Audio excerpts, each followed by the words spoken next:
South Indian tiffins చేయగల 2 years experience కలిగిన చెఫ్లు కావాలి. హోటల్ 1977.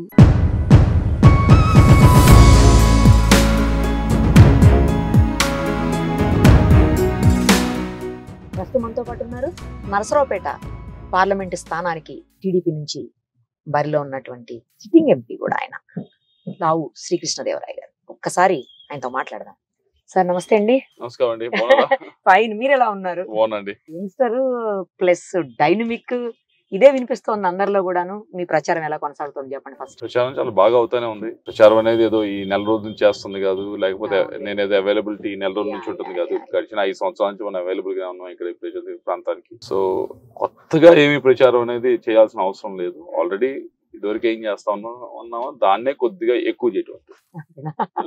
నేను ఇప్పుడు చూసాను మీ దగ్గర అసలు 1-to-1 వచ్చేసి పర్సన్స్ డైరెక్ట్ గా జనరల్ గా మేము ఈ ఫీల్డ్ లో చూస్తుంటాం కదా, ఎమ్మెల్యే స్థాయి వ్యక్తులు కూడా కింద ఒక పర్సన్ ఉంటారు, ఒక పిఏనో లేకపోతే అసిస్టెంట్ ఎవరన్నా ఉండి వాళ్ళకి సంబంధించిన అంటే ఎవరన్నా రిక్వెస్ట్లు ఇస్తే అవి తీసుకోవటం, దరఖాస్తు సేకరించడం, మాట్లాడడం.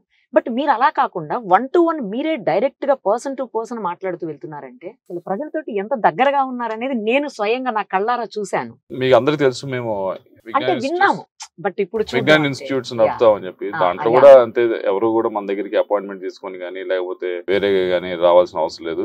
ప్రతి ఒక్కరు కూడా వాక్ ఇన్ డైరెక్ట్ గా they come and meet. Parents దగ్గర నుంచి స్టూడెంట్స్ దగ్గర నుంచి అందరూ కూడా. సో ఆ కల్చర్ ఇన్స్టిట్యూట్స్ లో కూడా ఉంది. సేమ్ కల్చర్ ఇక్కడ కూడా చేస్తా ఉన్నాం. కొత్తగా ఏం కాదు.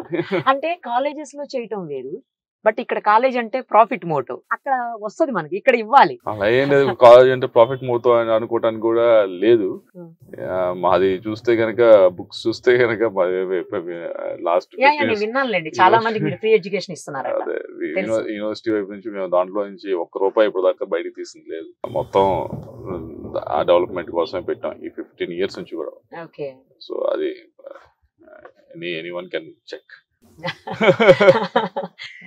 చాలా సింపుల్ గా మన సొంత మనిషి ఏమో, మన ఇంట్లో అబ్బాయి, మన పక్కింట్లో అబ్బాయి, మన ఎదురింట్లో అబ్బాయి అన్న ఫీలింగ్ కలిగేలాగా ఒక ఎంపీ లాగా లేనే లేరు మీరు అసలు. అంటే నాన్నగారు ఇచ్చిన ఇన్స్పిరేషన్ తో ఇలా ఉన్నారా, లేకపోతే మీకుగా మీరు పబ్లిక్ తోటి మమేకం అవటం వల్ల ఇలా ఉండగలుగుతున్నారా? అందరూ ఇంతే ఉంటారు కదా, నేనే కొత్తగా లేనని అనుకుంటున్నాను. అందరు అలా ఉండరు.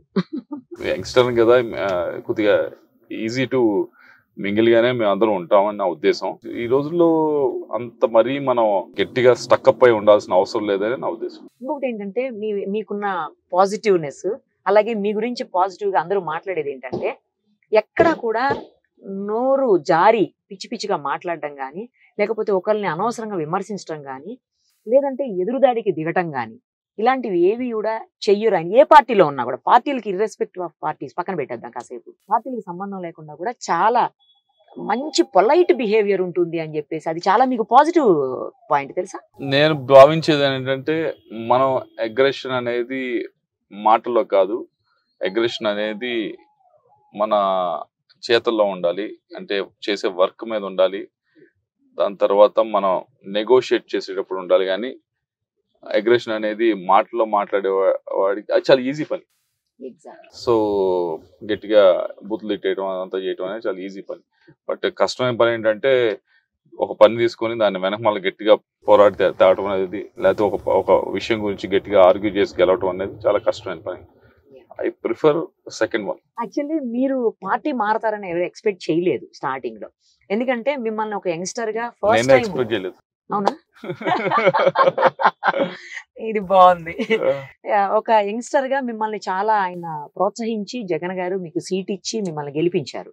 అఫ్ కోర్స్ మీ ప్రమేయం లేకుండా, లేకపోతే మీ ఎఫర్ట్స్ లేకుండా మీరు ఎలిజిబుల్ కాకపోతే ప్రజలు కూడా గెలిపించరు, అది వేరే విషయం. బట్ ఆయన సీట్ ఇవ్వకపోతే మీకు ఆ ఆప్షన్ వచ్చేది కాదు అప్పట్లో.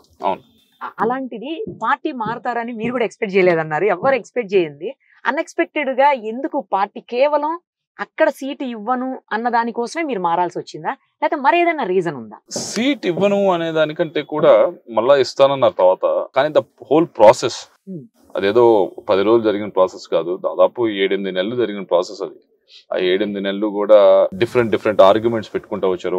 ఒకసారి ఒకటి అని చెప్పి, ఇంకోసారి ఇంకోటి అని చెప్పి, విచ్ వాస్ బేస్లెస్ ఆర్గ్యుమెంట్స్. వాళ్ళే చివరికి రియలైజ్ అయ్యారు ఇది బేస్లెస్ ఆర్గ్యుమెంట్స్ అని చెప్పి, మనం చేస్తా ఉంది కరెక్ట్ కాదని చెప్పి రియలైజ్ అయ్యారు. కానీ ద హోల్ ప్రాసెస్ మనం 10 years పనిచేసిన తర్వాత 10 years పనిచేయటం అంటే 5 years అపోజిషన్ లో ఎవరు లేని రోజు మనం ఉన్నాం. అందరూ భయపడుతున్న రోజు, అందరూ వద్దు వెళ్ళొద్దని రోజు మనం ఉన్నాం. ఇంకో 5 years మనం అధికారం ఉన్నప్పుడు ఉన్నాము. ఒక్క మచ్చ కూడా ఒక పార్టీకి తీసుకురాలేదు, ఒక ఇబ్బందికరమైన విషయం కూడా పార్టీకి చేయలేదు. ఇంత చేసిన తర్వాత కూడా నన్ను ఆ పొజిషన్ లో పెట్టి 7-8 months అలా చేస్తే హౌ షుడ్ ఐ ఫీల్? నాకు బాధ అనిపించదా? మనం ఇంత చేసిన తర్వాత ఇప్పుడు 10 years తర్వాత కూడా ఇలా ఉన్నామంటే మళ్ళా ఇంకో 10 years అయినా ఇంతే కదా ఉండేది, కొత్తగా ఏం అవ్వదు కదా అనేది నా అభిప్రాయానికి వచ్చాను. వచ్చినప్పుడు ప్రెస్ మీట్ ఒకటి చేస్తే మీకు సీట్ ఇస్తాము అది ఇది అన్నారు. అంటే చెప్పాలా?